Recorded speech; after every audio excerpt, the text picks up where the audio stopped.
I do have a question for you. So you mentioned you started comedy when you were 29. I'm 32 and starting. This is how I feel. I'm also 32. Oh, so. you're 32. Wow. Yeah, This is so weird. I'm going to tell the audience right now, or the people on YouTube, him and I are living like parallel lives. We have parallel cats. I'm probably going to edit pictures of our parallel cats. We're the same age and doing comedy late in life. So that's pretty funny. Later. I wouldn't say there's some people who start later, but I was going to ask you, do you feel like a pressure? I do. I don't know how you feel about it. Do you feel a pressure like, oh shit, I'm 32, like I have to hustle because it's all over when I'm 40 or something? I mean, first off, it's a game of patience when it comes to comedy. It's like very few people make it right away. And you either make it if you're starting, you either make it in your 20s or you make it in your 40s. Apparently no one makes it in their 30s in terms of like this. And this is someone I've heard, like this is Nate Bargatze I'm kind of parroting right now. And I'm thinking, I was like, yeah, there's some people who just kind of like pop right as they're turning 40. That makes a lot of sense because like if you make it in your 20s, you must have started when you were like 15 or 16. 15 and you're just like a phenom and you're just good. Kind of like a Pete Davidson or an Eddie Murphy or someone. Yeah. But if you not, start late, then you... Or not even start late, just some people who work that long. Yeah. And it just, they keep, and just, one of the things I've heard from Pete Holmes, who was relaying the information from Conan O'Brien, it's just like one of those things you have to keep like ringing your triangle. And you just keep ringing it for years until people start to realize, hey, what's that sound I've heard this entire time? Yeah. Let me go check that out. So it's just one of those things. It's a game of persistency and patience and like kind of falling in love with the journey along the way and not expecting everything that's it. to come at once. There's this one female comedian that really inspired me when I started feeling that pressure of like, oh my God, how could I do this later in life? And it was interesting. She had like some similar background as me and she didn't become famous until she was in her 50s. Mm-hmm. I can't remember her name now, but she's like an Italian woman, Lisa Lampanelli. Oh, Lisa Lampanelli. She's no longer a comedian. She actually retired, and she wouldn't make it as a comedian because she has a lot of racist humor. So in 2020, it was more race based. I don't know. I remember it was all just like I really like black guys. That was kind of like her thing, but it worked for her. Yeah, it was funny, but it definitely I can understand why she retired because the way things are going with like social justice warriors and stuff and everything. And I have questions about that too, but we'll get to that. But she, reading her story inspired me because she was like an editor for like a music magazine or something like that. And she was like teaching kids and like doing all kinds of stuff. And then she was like, I'm not happy with life. Like I've always wanted to be a comedian. Let me be a comedian. She didn't start till she was in her 30s. Like 36 or something is when she started, and she like made it big and became really successful in her 50s. Yeah. But then she retired like a couple of years ago. Yeah. It was I remember hearing about that she's like, I'm done. I've moved on to a different point, which is fine, Yeah. But she had a great career, and I don't think anyone can take that away from her at all. It's interesting being the later, and I don't know what you have thought in your experience. It's been relatively brief, but like. Because, I'll hang out with comedians and then I'll make reference. Like the other night when I was at Mark Norman and my friend Tom Zappia, Danny Braff, he put on that show in Somerville that you were talking about not that long ago. I wanted to go to that, but I ended up not going to it. Or maybe it's not there yet. He's got a bunch of shows coming up. He's a ridiculous producer in terms of like what he puts out. Yeah. We all went to the...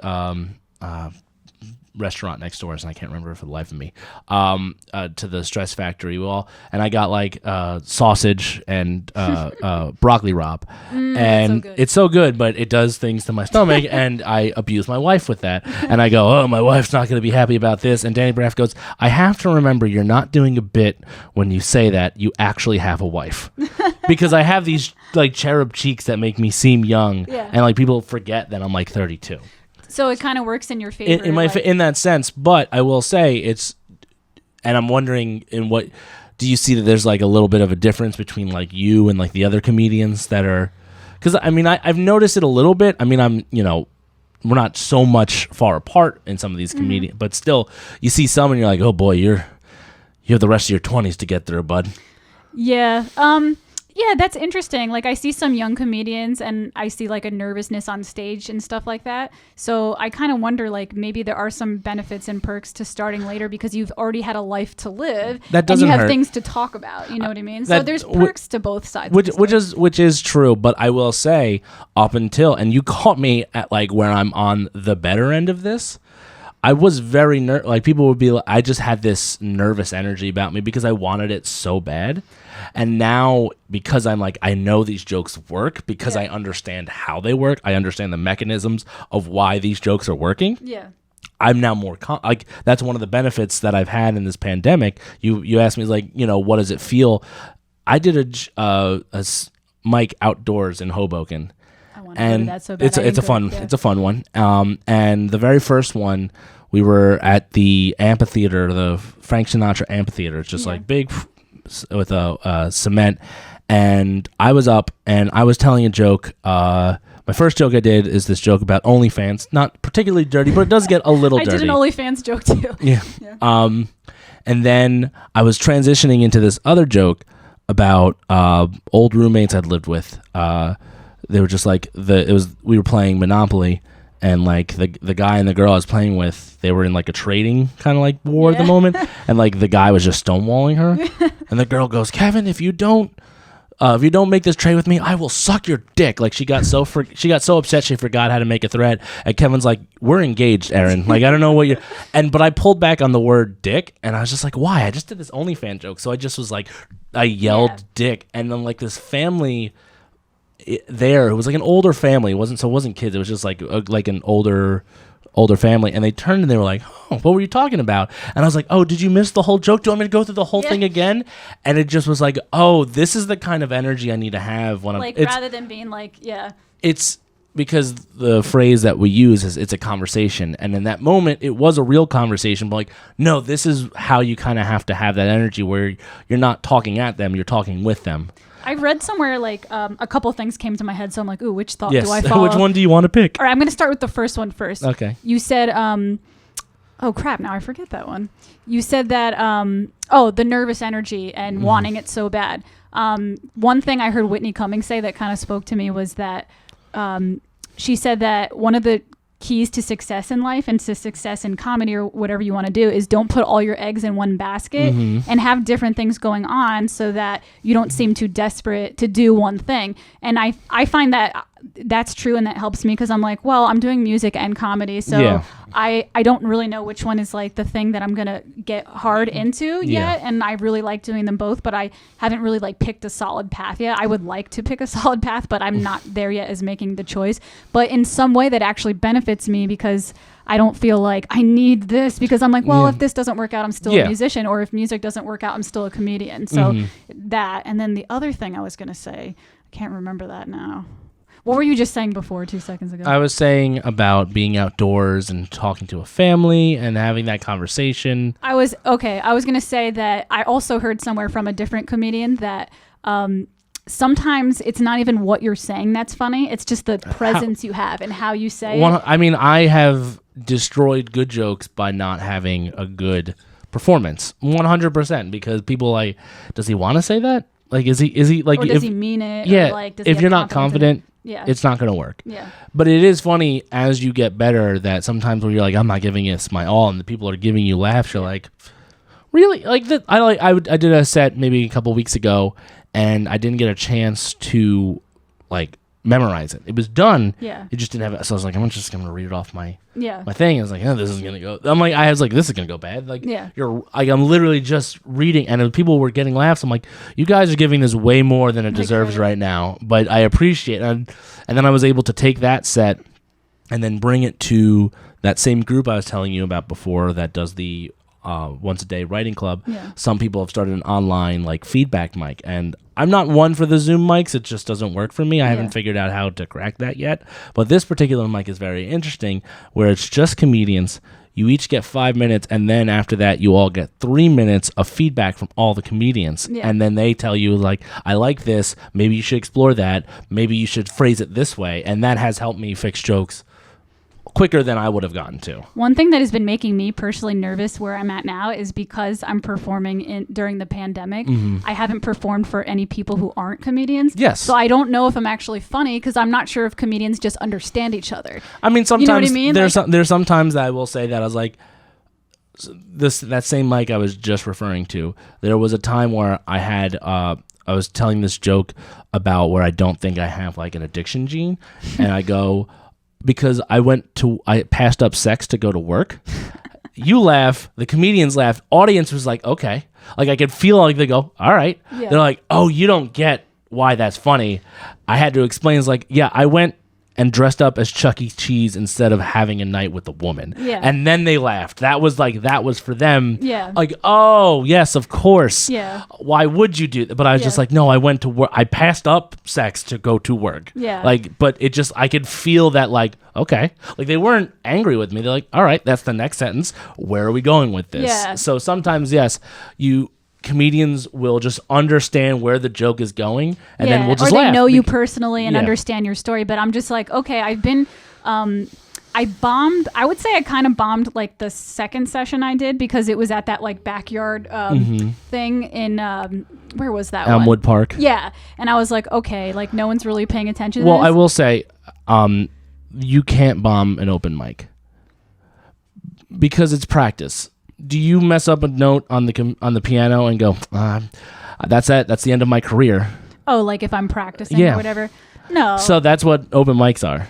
So you can't you can do bad and you know you didn't do well, but bombing is when you just don't live up to an audience expectation. Like an actual stage. Yeah. It makes it easier because I got to that point where I was just like, I'm bombing. I'm like, no, you're not. Yeah. You're at an open mic. You're practicing. And that particular mic you're talking to, that's a tough one. That's because it's so spread out. Yeah. I don't mean to be like, you didn't do it. But it's just like one of those things that I had to say to myself. I told to other people because it's just like, this is practice. Yeah. What I was gonna say though is that one I felt like I bombed. I won't say I bombed, but I felt like I did.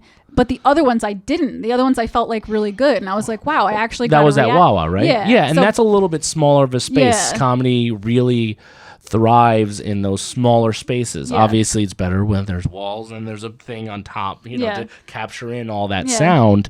But at least people are focused and looking at you.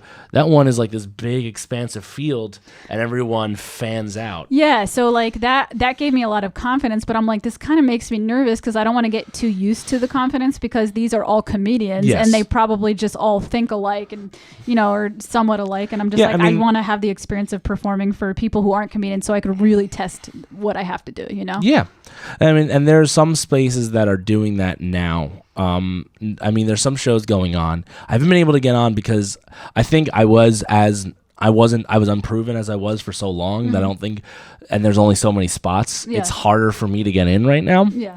But there is like a mic out in Union at the. Oh, I know which one you're talking about. It costs $15 to like sign up. I don't know why. The guy who runs it, nice dude, but I just don't think he understands how an open mic works. But there's an audience because it goes hard. Is there a large audience? It is a very large. It's like so the Union train station at Keene. I used to go to Keene. I did my research.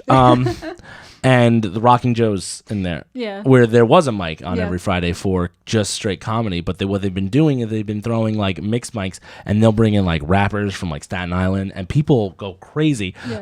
So it's a different audience for me than I normally get. It's a very, comedy in New Jersey is predominantly very white, unfortunately. And so that's most of the audience I got. And so I was able to do that and I had a pretty good set. And it's nice to get in front of people who aren't, comedians. That would be the one I would suggest. Just, $15. Yeah. I know. Yeah. Most of the mics that I've been to so far are just like $5. So that's a little steep for an open mic. For sure. And those aren't usually the case with open mics. It's usually free, but at the moment they're trying to keep these places open. Yeah. I guess I can understand that in a sense. Like if it's that type of thing. Now, do they do just comedy or they also do musicians as well? At the Keene? The Keene University one? Yeah. They bring in like rappers, they bring in poets, they bring in just musicians. So if you ever wanted to just even bring having a keyboard and do that. Yeah, I'm like, that's interesting. I can show up and be like, hey, I'm going to tell you some jokes, and then I'm going to play. Yeah. I've thought of like trying to write jokes in song form because I love Bo Burnham. Yep. Do you know Bo Burnham? I do know Bo Burnham. I don't know if I have that talent to be able to write funny songs like that, and that's the thing. But I'll consider that because I think that would be cool. There's like one guy who comes to the Wawa open mic with his guitar and he does. Yeah, something. AJ. Yeah. He's very funny, good dude too. It's interesting because you have to. Also, I don't know if you've met her, Angela Sharp. She comes in. No, I don't think you've met her. Find her on Instagram. Yeah, very funny. She is I would say. I think she's like relatively our age because she's a mom, and she has a guitar and has very funny songs. It's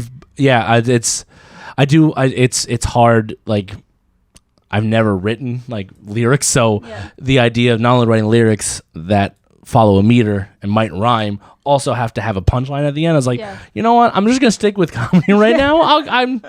You guys got that on lockdown right now. I haven't met that many like I know there are females in the New Jersey stand-up scene because I like follow them on Instagram, but I haven't really met that many so far at the open mics, and I'm really excited to because I think like again, like I'm a musician and that's a very male-dominated field, and I'm just like, okay, now I'm in comedy, which is also a male-dominated field. What? And No, comedy? Like, yeah, like I'm just like, it would be nice to have some like female friends in my life, because like a lot of my female friends growing up, they like moved. I have like one really close girlfriend that I lived with. She still lives around here, but I'm like, man, like I would love to meet some female comedians. You know, I'll say it's, you know, it's difficult because male comedians are creeps.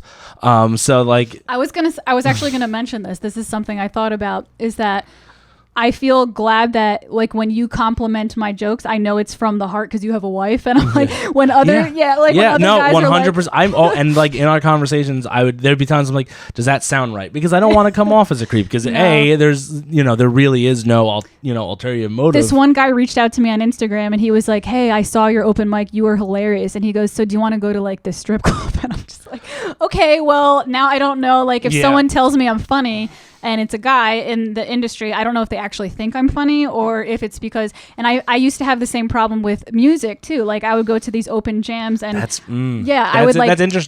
I would like ask a guy like, hey, I really like what you played, like what influenced you, and I just wanted to have like a genuine conversation. And then like as comedians, we kind of have like the gift of seeing through people, so we could just like see through people's shit. And like some guys would be like, oh, it's just like they put on this like act and they're like, oh, I just play this from my heart, it just flows. And I'm like, no, I just want to have a conversation. Like this is not, I'm not asking you. I'm not a groupie. I know what you're talking about. I just need you to. Yeah, that does. So like I love having you as a comedy friend, like because you're married. So I'm like, okay, like I know that he's genuine when he gives me advice and stuff like that. Yeah, I mean, because when you reached out to me, I will say it was just like, oh, I wish I had me when I started to reach out, because I wish I had me.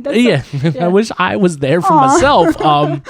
Because I just I found out through piecemeal and through meeting people, and I don't regret that at all. But I just think it's just like I mean I felt like, man, I think I gave her the works at the moment. I feel like I almost like, did I overwhelm her? You're like, this is great, and then no, it was not. It was like everything I needed. I was like, wow, this is really good. And then the other guy that you connected me with, the New Jersey comedy guy, he's also been extremely helpful. Yes, and I think he also has a girlfriend too. So I think it's like okay. Yeah, Steve Lack, he's a good dude. It's kind of like being friends with a gay guy. It's like okay, like I can trust you. You know what I mean?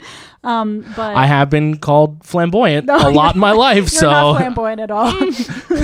I did mention before the interview, I did do musical theater, so I got interesting. So are you a singer? I can sing, but I don't consider myself a singer. So you're more an actor, like a performer type of thing? I will say I've always been a ham as a person. Like one of my mom's favorite story is that down in my grandparents' basement, I would climb like one of the support beams that they had, and using my like little like sticky, oily little kid hands. You know how like kids are just sticky, like, just naturally. Like just naturally. Yeah, like they're just like, we're Spider-Man. And so I would climb up and then slide down and do, if you've ever seen the movie Ghostbusters, it's a popular movie. I hope, it seems weird to be like, have you ever seen Ghostbusters? I actually haven't seen Ghostbusters. Oh, okay. So this is like a kind of like an insecurity of mine that I haven't seen that many movies, and I want to see them all. And I used to be one of those people like, you haven't seen it? And then later in my life, I'm like, you're an asshole. Stop saying things like that. So in my case, like, it's not that I didn't want to watch movies. It's that like I had kind of like now we're gonna get a little deep here. I had kind of like a broken family growing up where my mother wasn't in the picture and my dad was working all the time. So like there just wasn't family activities. Like it like we had a TV, but like it's not like there wasn't people gathering around to watch it. So like I was just kind of like a loner kind of thing. And I think that's why I even got into music, because like that was one thing that I did have was like CDs. Like we had CDs at the time. But then like growing up, like people always thought I was a freak. Like, you haven't seen this movie. I did see a few movies, like a few good movies. I saw Gremlins for whatever reason. I saw The Nightmare Before Christmas. I basically saw movies like before my mom left the family. So like there was a period of time when you're like, oh, I got this, but then like anything in like the early 90s, like I saw Bill and Ted's Excellent Adventure. Like I saw some things. But then I didn't start seeing movies again until I was like an adult, and now I'm just like I'm an adult and I want to see all the movies. And you have your own like cultural experience that you missed, plus all the stuff that's like years before you. That's a lot. That's a lot. But there's a scene in Ghostbusters. I don't want to just be like, all right, back to me again. Seems like a rude thing to do, but so I would go down and there's a scene where Dan Aykroyd slides down and does this whole like, this place is great, and I apparently did it verbatim. And my mom was like, oh, this kid's gonna do something with, like, they knew that like I was always like the funny kid in school, to an extent. I mean, in my 8th grade yearbook, like the next Jim Carrey or something to that effect. I love Jim Carrey. And then oh man, at the first year I brought around Grace to my family, and I've never really brought around girlfriends before. Is that your wife? That is my wife. Grace Colorado. Grace Colorado. She has a porn star name too. She does. And it's also great. I never wanted her to change her name. I was like, that's how it's so perfect. I was just like, I don't even want to touch it. I don't want to. Grace Groom? No. Yeah, exactly. Thank you. People are like, it's got the alliteration. I'm like, Gur and Gur, get out of here. Yeah. But the first time I brought her around to my family, my extended family, my mom's side, which is a very large side, they decided to bust out like an old like home movie that we've never looked at before from like a cousin's wedding that happened, and I'm just being a ham in the background, just like people like you're always like wanted to be on stage and stuff like that. Just literally like there was like they were filming my cousins who were maybe 1 or 2 young, and they were just doing their thing, and I'm in the background just like doing like the walk like a magician from Bangles.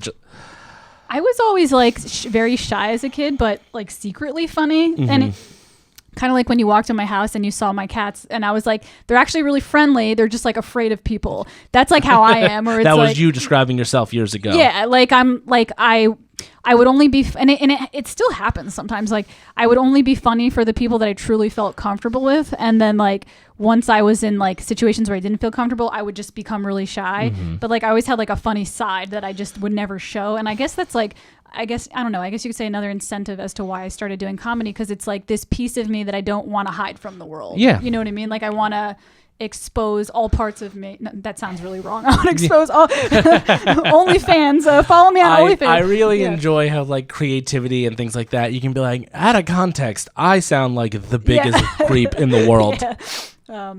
So I'm actually going to end the podcast now, but please don't forget to hit subscribe. And I want to get his information out there if you'd like to follow him. So tell everybody where they can find you on Instagram and your podcast and everything. All right. So Twitter, Instagram, same handle. Kyle RG Colorado. Robert Groom. That's middle name, last name. But anyway, Kyle RG Colorado. That is Twitter and Instagram. Twitter is where I pretty much tweet jokes that I've been working on. Some of those jokes that I write in that group. I'll just like, I'll just put it out there because I don't know if I can bring it to stage. And then I'll put those tweets on my Instagram. If you follow my Instagram, you'll start to see where I'm posting a lot more. I'm trying to get into that content game too. But right now I'm focusing a lot on Instagram. I do want to branch out to YouTube for my podcast called Review in Progress. It's on Apple, Spotify, Google, Overcast. I haven't gotten this podcast on anything but YouTube yet. I'm like, I don't even know how to get there, so I have to figure all that out. But we can talk after this. But yeah, you can. There's 3 episodes right now. Actually, when we were originally supposed to do this last week, I was like, you know what? I want to make sure that I have everything out so I could say, go get it now, even though I knew the video wouldn't be out for a while. But I used our initial recording date to be like, this is the date I'm going to do it. Just gave myself a deadline, so I appreciate that. But yeah, so 3 episodes. I have this episode will be the audio version of that, and then Yeah, I have a bunch more guests coming up in the near future. I'm excited to hear them. Yeah, I saw a little clip of what you did on Instagram so far, and it was like a really deep thing that your friend said. I can't remember exactly what he said. But like illusion. Illusion, yeah, yes, that's what it was. Reality is illusion. I was like, wow, this episode is really deep. Yeah, like, this is I mean, he's very much into mysticism. That's episode 2. Mike Castani, great guy. He created a tarot card deck that was based on just people who draw it themselves, and it's very cool. I really enjoy it. It's just and he gave me the best description, which I now use as my podcast description.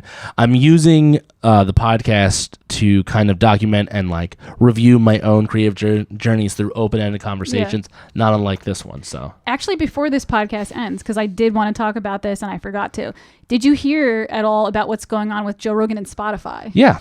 Ugh, it's I feel so sad for him. Well, I mean, that's just some people within Spotify. That's not necessarily, and I mean they made the choice to buy it outright, and they wanted it. They're not going to change the deals because then he'll just go back to YouTube. Yeah, I got apparently there's all this drama going on that Spotify bought out Joe Rogan.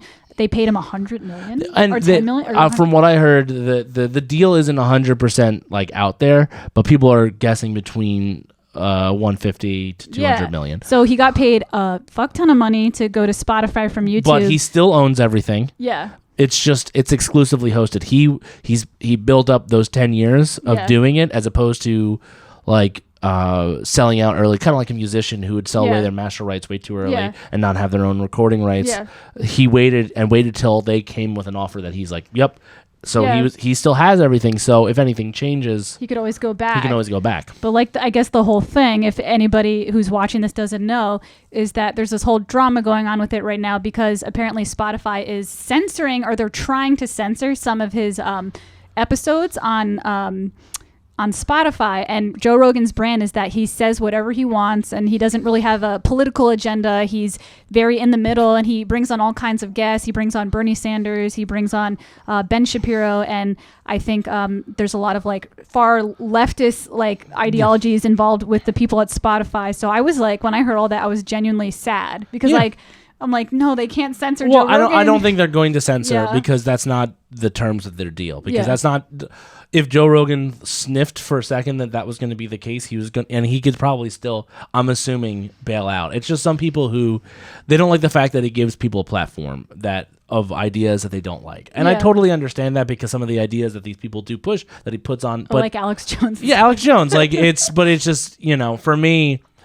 He already has his own platform. Putting it on Joe doesn't really amplify it, or I don't think podcasts are at that point where you have a whole company behind it. You have one person behind it. Yeah. That's what the whole podcast game is about. It's not a whole company. It's literally one person putting out. So it's different than saying putting Alex Jones on NBC or whatever. It's a totally different. It's a totally different thing, but some people don't see that delineation, and they have an issue with it, and I don't think there's going to be an issue. Yeah, because a lot of people are oh, he's a sellout. He chose money over his brand, and his brand was authenticity and stuff like that. But I don't think I think that's people who don't understand that he still has the podcast. Yeah. He didn't give away his rights for the podcast. Yeah. He just said, we're going to move everything onto Spotify. It's going to be the home for the next X amount of years until I'm done with Spotify.